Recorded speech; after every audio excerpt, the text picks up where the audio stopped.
Bashkia Konispol zë numri 1 për prodhimin dhe eksportimin e produktit kryesor që ne prodhojmë, manderinën.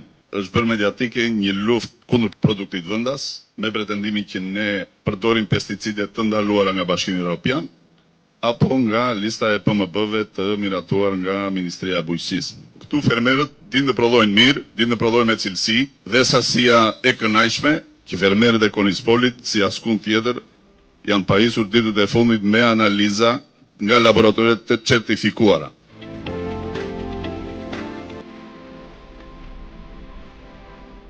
Problematika e cila lidhet me llojin pesticid, patjetër që ka një problem në lidhje me luftën tregtare, jo vetëm në Shqipëri, por edhe ndaj vendeve më të zhvilluara siç është Europa.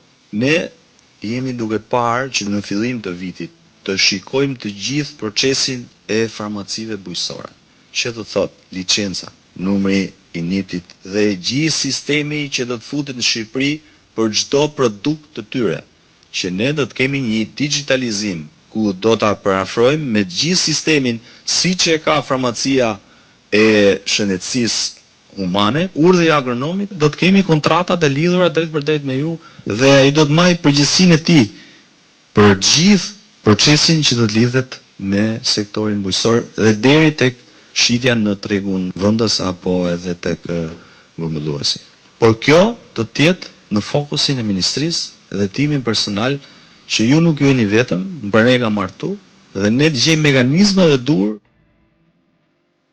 Si vjet, lajmi nuk është i vërtet. Unë kam punuar 15 vjet në Matahan, punova kaq vjet atje, erdha kam mbjell mandarina bashkë me baban e dritanit tu. Ne kemi mbjell 3 vëllezër ne, nuk kem përdor pesticid baba, unë kam fëmijë, im kam dhe sot, ja kam marrë të mbledh u ha vet, nuk kemi përdor pesticide.